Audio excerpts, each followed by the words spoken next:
আচ্ছা, মোমেন্ট বের করার পরের কাজ হচ্ছে এখন এই মোমেন্টটাকে রেজিস্ট করার জন্য কতটুকু রড দেওয়া লাগবে সেটা বের করা। সো এখানে নেগেটিভ মোমেন্টের জন্য উপরে রড দিতে হবে আর পজিটিভ মোমেন্টের জন্য নিচে। সো এখানে দুইটা ক্যালকুলেশন আসবে মাঝখানে আর নিচে কতটুকু রড দিব এবং দুই পাশে উপরে কতটুকু করে রড দিব।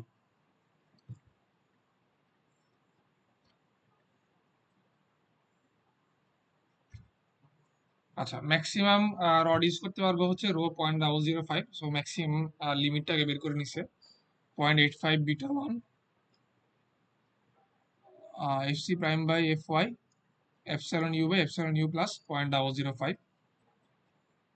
এখানে বিটা 1 এর ভ্যালু হচ্ছে 0.85 কারণ এফসি প্রাইম 4000 পিএসআই আর এফ ওয়াই হলো 60,000 আর এপসাইলন ইউ হলো 0.003 মানে যেটা কংক্রিটের আলটিমেট স্ট্রেংথ। আচ্ছা, এটা গেল। এরপরে আচ্ছা, এখানে তো ছবি দিচ্ছে। আচ্ছা, দেখো ছবি দেখে হয়তো কিছু বোঝা যাবে কি বুঝাইছে। Positive moment all cases integral with support আর এটা হচ্ছে সিম্পলি সাপোর্ট। আচ্ছা আচ্ছা, এখানে হচ্ছে ফিগারের মাধ্যমে তোমার টেবিলের ভ্যালুগুলো দেখাইছে। So আমরা একটু এটা খেয়াল করি তাহলে মনে হয় বোঝা যাবে। হ্যাঁ, এটা একটু খেয়াল করলে বেটার বোঝা যাবে। দেখো এখানে কি দেখাইছে, তিনটা স্ল্যাব দেখা যাচ্ছে। এই মাঝখানে স্ল্যাবটা হলো বোথ এন্ড কন্টিনিউয়াস, ডানের স্ল্যাবটা হলো ওয়ান এন্ড কন্টিনিউয়াস বাট কি ইন্টিগ্রাল উইথ সাপোর্ট মানে ফিক্স সাপোর্ট।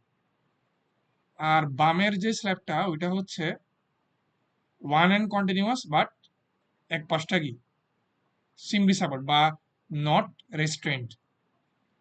আচ্ছা, তাহলে এটাকে দুই পাশে দুইটা হলো এন্ড স্প্যান আর মাঝখানেরটা হলো ইন্টেরিয়র স্প্যান। আচ্ছা, এখন তাহলে ইন্টেরিয়র স্প্যানের ক্ষেত্রে হচ্ছে 1/16 ডাব্লিউ এল স্কোয়ার মানে ডাব্লিউ এল স্কোয়ার বাই 16। আর যখন হচ্ছে কি থাকবে ফিক্স সাপোর্ট থাকবে তখন এন্ড স্প্যানের ক্ষেত্রে হবে ডাব্লিউ এল স্কোয়ার বাই 14। আর আমাদের এখানে যে কোয়েশ্চেনটা দিচ্ছে এটা কি বলছে ইন্টিগ্রাল উইথ সাপোর্ট, এর জন্য মিডে হচ্ছে কি হবে ডাব্লিউ এল স্কোয়ার বাই 14, এটাই হবে পজিটিভ মোমেন্টের মিডে। বুঝছো? সো এই জন্য পজিটিভ মোমেন্টের মিডে হচ্ছে এটা ডাব্লিউ স্কোয়ার বাই 14। আচ্ছা, এটা দিলাম এখন এক্সপ্লেন হয়ে গেল, এটা বুঝলাম আমরা কেন ইউজ করছে। কারণ হচ্ছে যে এন্ড স্প্যান এবং সাথে হচ্ছে কি এক পাশে integral with support fix support. হ্যাঁ, সো এটা অ্যাকচুয়ালি এখানে ভুল করছে না, এটা L/28 হবে না, এটা হবে L/24 কারণ এটা আসলে ওয়ান এন্ড কন্টিনিউয়াস। ঠিক আছে, এটা L/24 হবে অ্যাকচুয়ালি।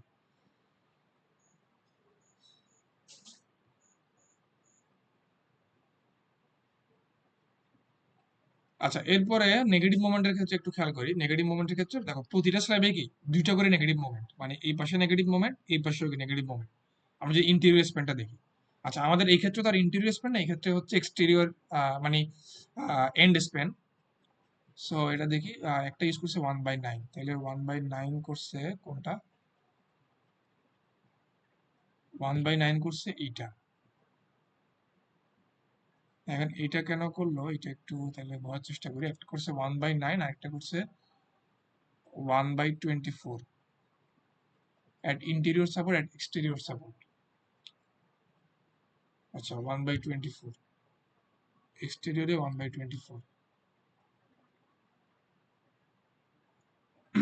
আচ্ছা,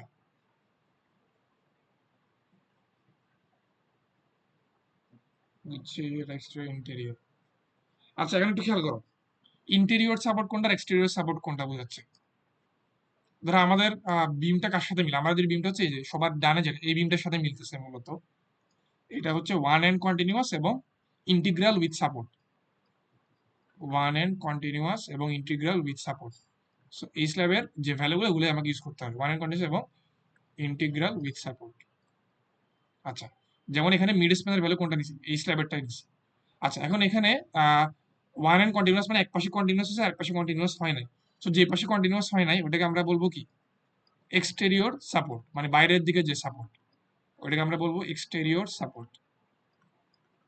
আর যে পাশে কন্টিনিউয়াস হইছে কন্টিনিউ হইছে ওইটাকে আমরা বলবো ইন্টেরিয়র সাপোর্ট, এটাকে বলবো ইন্টেরিয়র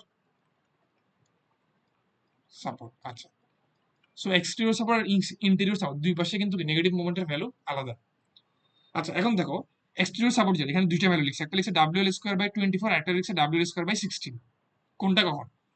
WL²/24 হলো যখন স্প্যান্ড্রেল সাপোর্ট, স্প্যান্ড্রেল বলতে হচ্ছে সহজ কথায় গার্ডার, স্প্যান্ড্রেল বলতে গার্ডার মানে প্রাইমারি বিম, যখন স্ল্যাবটা গিয়ে প্রাইমারি বিমের উপর, প্রাইমারি বিমের সাথে স্ল্যাবটা যখন কি করবে একসাথে কাস্ট হবে, ইন্টিগ্রাল থাকবে, তখন সেটা হবে WL²/24। আর যদি কলাম সাপোর্ট থাকে মানে ফ্ল্যাট প্লেট বা ফ্ল্যাট স্ল্যাব, সেই ক্ষেত্রে হলো তোমার WL²/16। সো আমাদের এই কোশ্চেনের ক্ষেত্রে কি বলছে, বিম বলে দিছে, বিমের কথা বলে দিছে, সো এটা হবে WL²/24। এর জন্যই হচ্ছে এক্সটেরিয়র সাপোর্টের ক্ষেত্রে আনছে কত, WL²/24 এইটা আনছে। আচ্ছা এখন আসলে ইন্টেরিয়র সাপোর্ট। এখন ইন্টেরিয়র সাপোর্ট কিন্তু দেখো এই পাশের যে স্ল্যাবটা এটার ক্ষেত্রেও কিন্তু কি এটা ইন্টেরিয়র সাপোর্ট, আবার এই পাশে যেটা ইন্টেরিয়র সাপোর্ট, কিন্তু ইন্টেরিয়র সাপোর্টের কন্ডিশন সেম। যেমন দেখো এই পাশে এটাকে আমরা কি বলবো, এক্সটেরিয়র সাপোর্ট। আচ্ছা ডানে যে স্ল্যাবটা ওইটার ক্ষেত্রে এক্সটেরিয়র সাপোর্ট হলো সিমলি সাপোর্টেড বি মানে উইথাউট রেস্ট্রেইন্ট। আর ডানে যে বিমটা এটার যে এক্সটেরিয়র সাপোর্ট ওটা হলো কি ইন্টিগ্রাল উইথ সাপোর্ট। সো আমরা কোন এক্সটেরিয়র সাপোর্টের ভ্যালুটা ইউজ করবো, যেটা হচ্ছে ইন্টিগ্রাল উইথ সাপোর্ট, ওই এক্সটার্নাল সাপোর্টের ভ্যালুটাই আমরা ইউজ করতেছি WL²/24। এটা তো ক্লিয়ার, বোঝা গেল নাকি? এখন আসলে ইন্টেরিয়র সাপোর্টের ভ্যালু আমরা কোনটা ইউজ করবো, এখানে লিখছি WL²/10 আছে, আবার এখানেও কি সেম সেম ভ্যালু WL²/10, কিন্তু নিচে আবার একটা এক্সট্রা ভ্যালু লিখছে WL²/9 এবং ব্র্যাকেটে লিখছি 2 স্প্যান্স, 2 স্প্যান্স। এখন এটা বলতে কি বোঝাচ্ছে একটু খেয়াল করি আমরা, এটা বলতে কি বোঝাচ্ছে। আচ্ছা এখন এখন 2 স্প্যান লিখে আসলে কি বুঝাইলো,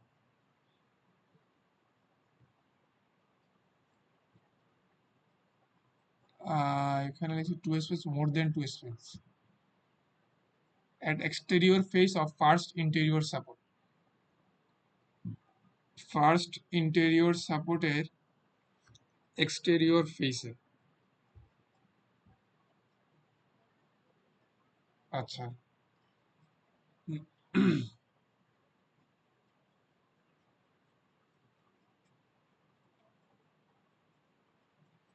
2 স্প্যানের কথাটা কোয়েশ্চনে বলছে যে consist of 2 equal span built integrally with its supports and consist of 2 equal spans। ও আচ্ছা বুঝতে পারছি, হ্যাঁ। আচ্ছা দেখো আমি যে ফিগারটা দেখাইছিলাম, এই যে এখানে এখানে স্ল্যাব কয়টা আছে, এখানে শুরুতে যে আঁকছিলাম ওখানে স্ল্যাব কয়টা দেখাইছিলাম, কেউ যে করে স্যার 4টা হ্যাঁ না ধরো 3টা বামেরটা বাদ দাও, ক্যান্টিলিভারটা বাদ দাও, তাহলে কয়টা হয়, 3টা 3টা তাই না? তার মানে হুম এখানে কয়টা স্প্যান, স্যার একটা 3টাই স্যার 3টা স্প্যান তাই না? হুম 3টা স্প্যান, এর মধ্যে মাঝেরটা হচ্ছে তোমার বোথ এন্ড কন্টিনিউয়াস আর দুই পাশেরটা হলো কি ওয়ান এন্ড কন্টিনিউয়াস, ঠিক আছে? হুম, তার মানে এখানে হ্যাঁ অ্যাকচুয়ালি এই যে বিম আর স্ল্যাব ঢালাই হইলো এখানে কয়টা স্প্যান, দাঁড়াও সরি 3টা 3টা না, স্যার হ্যাঁ 3 স্যার ওই স্প্যান। পাশে সো 3 স্প্যান, সো 3 স্প্যান হইলে তখন হচ্ছে যে কোন ভ্যালুটা ইউজ করবো আমরা, WL²/10 এটা ইউজ করবো, মানে যখন মোর দেন 2 স্প্যান হবে, এই যে এটা যখন মোর দেন 2 স্প্যান, মোর দেন 2 স্প্যান, যেমন এখানে যে ফিগারটা দিচ্ছে এখানে কয়টা স্প্যান, এখানেও কিন্তু কি 3টা স্প্যান। হুম সো যখন মোর দেন 3 স্প্যান হবে তখন সেখানে আমরা WL²/10 ইউজ করবো। কিন্তু কোশ্চেনে যেটা বলছে, কোশ্চেনে বলছে 2 স্প্যান, 2 স্প্যান মানে ফিগারটা কেমন, 2 স্প্যান মানে তোমার পাশাপাশি দুইটা রুম আছে, পাশাপাশি দুইটা রুম আছে এরকম, ঠিক আছে? দুইটা বিম আছে মানে 3টা বিম আছে, এরকম 3টা বিম আছে আর দুইটা রুম আছে, যখন এভাবে ঢালাইটা হবে তখন হচ্ছে কি 2 স্প্যান, 2 স্প্যান। তখন এই ক্ষেত্রে আমরা তোমার এক্সটেরিয়রের যে ভ্যালুটা এই যে এই পাশে যে নেগেটিভ মোমেন্টের যে ভ্যালুটা এটা আমরা ইউজ করবো কত, WL²/9। সেম ভাবে এই পাশেও কি নেগেটিভ মোমেন্টের ভ্যালুটা হবে WL²/9 WL²/9, মানে এখানে দুইটা স্ল্যাব এবং দুইটা স্ল্যাবই হলো কি ওয়ান এন্ড কন্টিনিউয়াস। বুঝতে পারছো, এখন ক্লিয়ার হয়েছে? বুঝছি স্যার, হ্যাঁ স্যার ঠিক আছে, তাহলে এটাই, তাহলে তোমরা হচ্ছে এই ফিগারটা হচ্ছে মাথায় রাখবে, এই ফিগারটা এই দুইটা ফিগার, পজিটিভ মোমেন্টের ফিগারটা আর নেগেটিভ মোমেন্টের ফিগারটা, এই দুটো ফিগার মাথায় রাখলে ভ্যালুগুলো ইজিলি বুঝতে পারবে যে তোমাকে কোনটা ইউজ করতে হবে প্রবলেম অনুসারে। ঠিক আছে, এখন এখন আর তাহলে কোনো কনফিউশন থাকার কথা না। তোমার টেবিলটা কনফিউজিং ঠিক বলছো, কিন্তু এই ফিগারটা দেখলে আর কনফিউশন থাকবে না। এখানে প্রপারলি বোঝা যাচ্ছে যে আমি কোন কারণে কোনটা ইউজ করতেছি।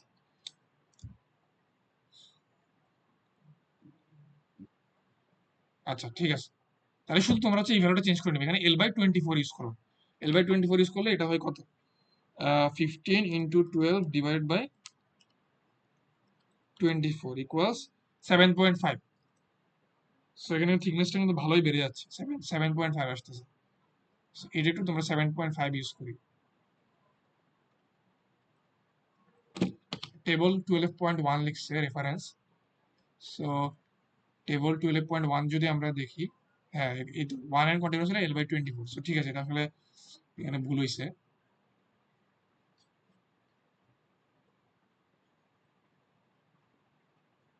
আচ্ছা ঠিক আছে,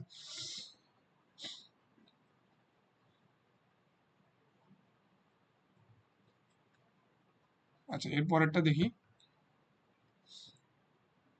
তাহলে ম্যাক্সিমামটা বের করলো, রো 0.005 এটা বের করলো। এখন রো এর ভ্যালু হচ্ছে ম্যাক্সিমামটা ইউজ করে দেখতেছে আর কি হয়। if the if this value of rho মানে maximum value of rho were actually used, the minimum required effective depth controlled by negative moment at the interior support would be found from equation এত।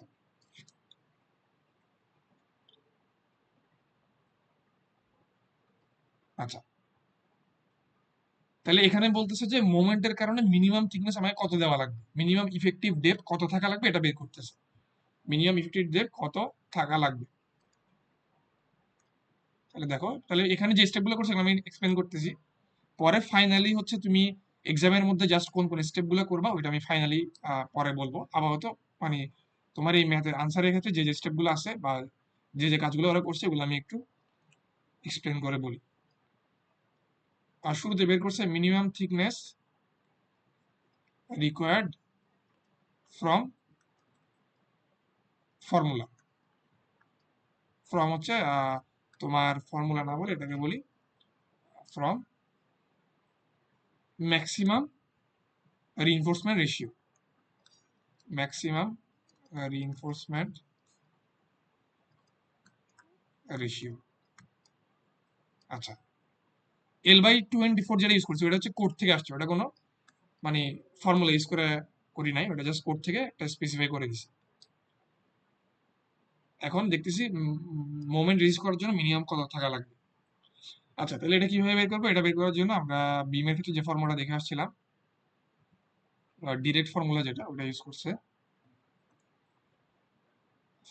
mu সমান হচ্ছে phi mn সমান phi into rho fy bd square 1 minus 0.59 rho fy divide by fc prime.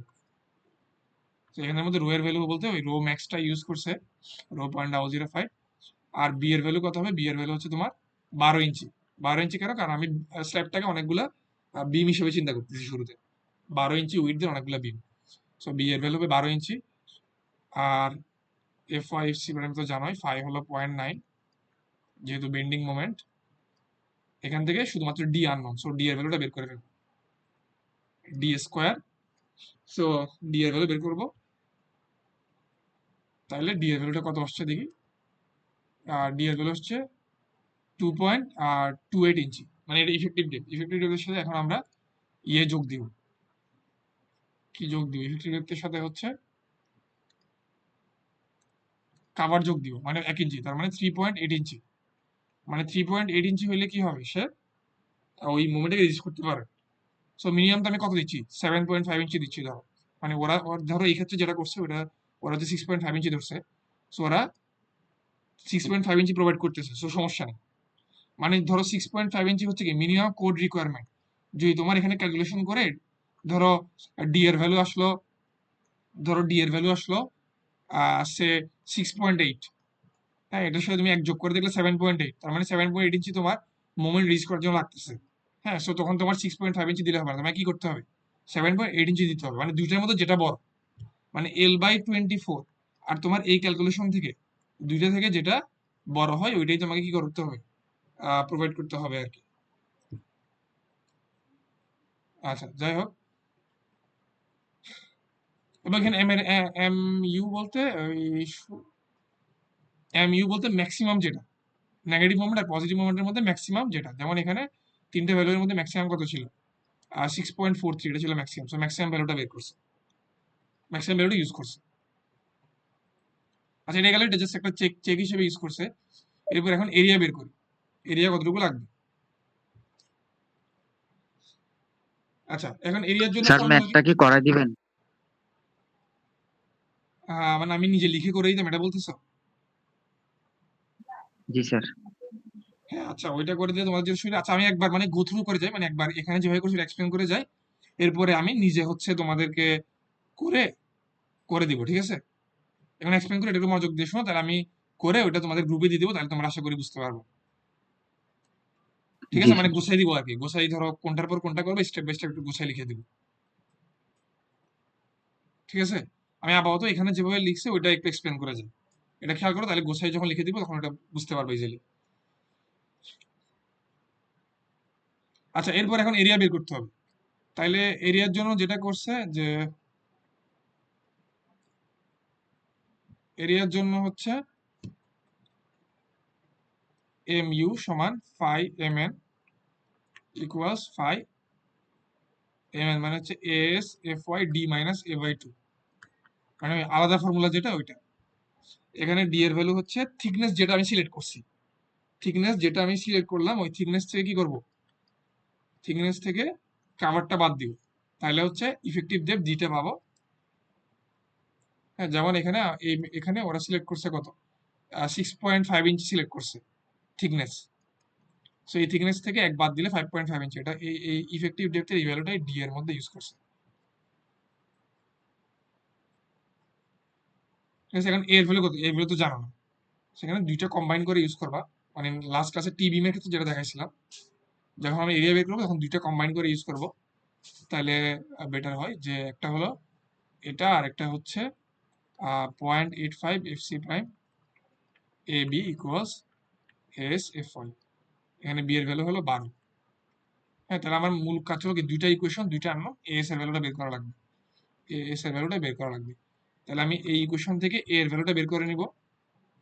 এ সমান হবে কি, a সমান হবে s F y divide by 0.85 F C prime b. এবার এখানের মধ্যে আননোন শুধু এস, সো এই এ এর ভ্যালুটা কি করব, এখানে বসাই দিব। তাহলে পুরা ইকুয়েশনটাকে এরপর ক্যালকুলেটরে এক্স এর মাধ্যমে লিখবা, সলভ করে এস এর ভ্যালুটা বের করবো। আচ্ছা, এস এর ভ্যালুটা পাইলো 0.27 ইঞ্চি স্কোয়ার, এটা অ্যাকচুয়ালি ইঞ্চি স্কোয়ার, এটা লিখতে হবে ইঞ্চি স্কোয়ার পার ফিট, ইঞ্চি স্কোয়ার পার ফিট মানে প্রতি ফিটে তোমাকে এত ইঞ্চি স্কোয়ার রড রাখা লাগবে, মানে পার ফিট কেন লিখছি, কারণ আমি ওই 12 ইঞ্চি বা 1 ফিট বিম হিসেবে, মানে বিমের জন্য এই জিনিসগুলো লিখছি, ওই জন্য পার ফিট। আচ্ছা, যাই হোক, এখন এরপরে সিমিলারলি মিড স্প্যানের জন্য বের করছে, মিড স্প্যানের জন্য বের করছে, মানে এটা তো আহ, কি করছে, মানে তিনটা মোমেন্টের জন্য তোমার কি আসবে, তিন ধরনের রড আসবে, মানে দুই এন্ডে দুই ধরনের রড এবং মাঝখানে আরেক ধরনের রড। সো মাঝখানে আসছে 0.17 ইঞ্চি স্কোয়ার, এক্সটেরিয়র সাপোর্ট 0.1, আর ইন্টেরিয়র সাপোর্টে আসছে 0.27। এইভাবে আমাদের রডগুলো ইউজ করতে হবে। আচ্ছা, এটা হচ্ছে মিনিমাম, মানে এটা হচ্ছে শ্রিঙ্কেজ এন্ড টেম্পারেচার রড, এটা নিয়ে পরে বলবো। আপাতত এই তিনটা রড আমরা বের করলাম।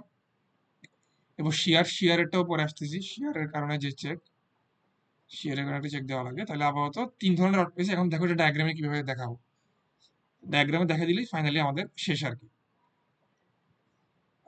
দেখো এখন ডায়াগ্রামে দেখাইছে,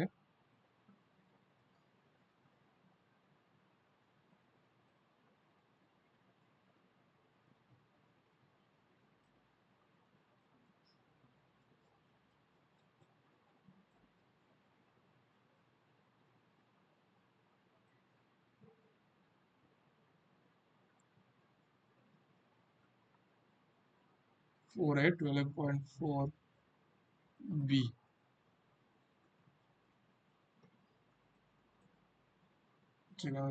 সেখানে মনে হয় স্পেসিং গুলো আর বের করা নাই। আচ্ছা এখানে একটু দেখি 15 ফিট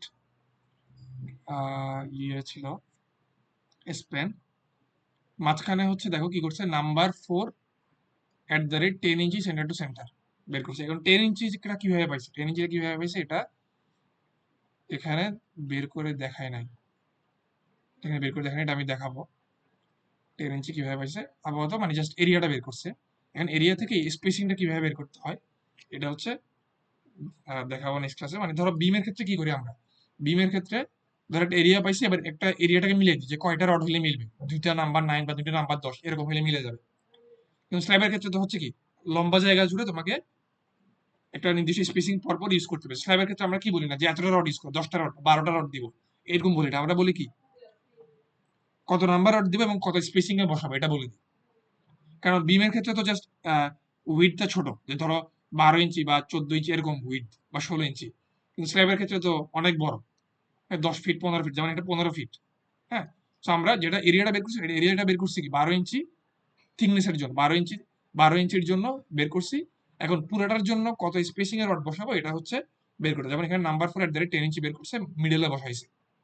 আচ্ছা, আর এক্সটেরিয়র সাপোর্টে কি বসাইছে, যেমন এখানে যেটা এক্সটেরিয়র সাপোর্ট ওখানে বসাইছে নাম্বার 4 @15, সরি এটা না, এটা না, এটা তো হচ্ছে এই রডটা,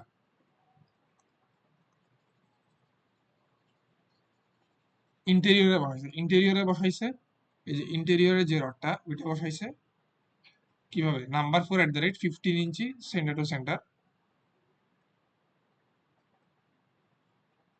আর এই পাশে যেটা, এটা লিখে নাই, মানে এই পাশেরটা বলতে হবে, এই পাশেরটা কত নাম্বার এবং কত স্পেসিং এ বসাইছে। আচ্ছা ঠিক আছে, এবং কত দূর পর্যন্ত বসাবে এটা হচ্ছে কোয়ান্টিটি সার্ভিং এ দেখাইছিলাম যে বামে হচ্ছে L/4 পর্যন্ত বসায়, আর এদিকে যেটা কন্টিনিউয়াস এটা L/3, আর মাঝখানে যেটা বসায় ওটা কি করে L/8 জায়গা খালি রেখে বসায়, মানে পজিটিভ মোমেন্টের জন্য যে রডটা, আর উপরে হচ্ছে নেগেটিভ মোমেন্টের জন্য যে রডগুলো। আচ্ছা আচ্ছা, ক্লাসের টাইম প্রায় শেষ, তো আজকে হচ্ছে আমাদের জাস্ট এরিয়াটা বের করা পর্যন্ত দেখালাম, এরিয়া। এরপরে এটাকে কিভাবে তোমার স্পেসিং এ বের করতে হয়, এরিয়া থেকে কিভাবে স্পেসিং গুলো বের করতে হয়, কত স্পেসিং এ রড বসাইতে হবে, এইটা হচ্ছে নেক্সট ক্লাসে দেখাবো আর কি, ঠিক আছে। ওকে আর স্যার। নেক্সট ক্লাসে হচ্ছে স্টেপ বাই স্টেপ, মানে একটা ফুল, মানে এই ম্যাথটাই ফুল কিভাবে স্টেপ বাই স্টেপ মানে এক্সামে করবো ওটা দেখাই দিব। আজকে মোটামুটি এখানে মেইনলি কনসেপ্ট গুলো নিয়ে আলোচনা করছি, বা কোনটা কোত্থেকে কিভাবে আসছে।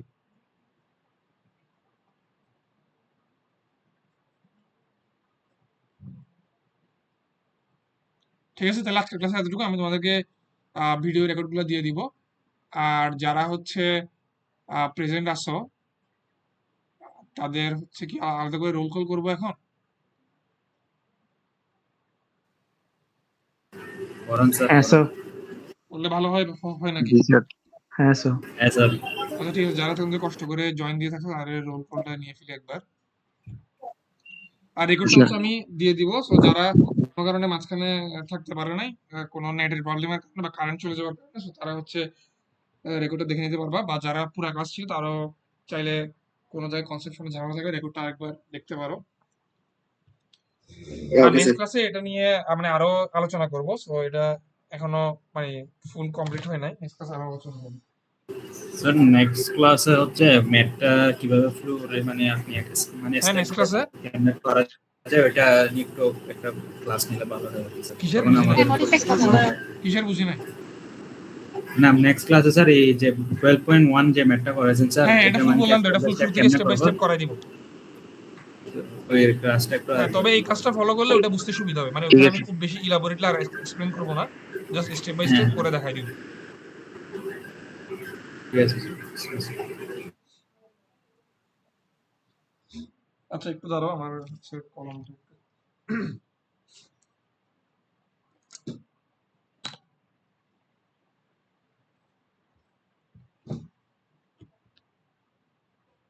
আচ্ছা আমি রেকর্ডিংটা অফ করে দিই, ক্লাস তো শেষ।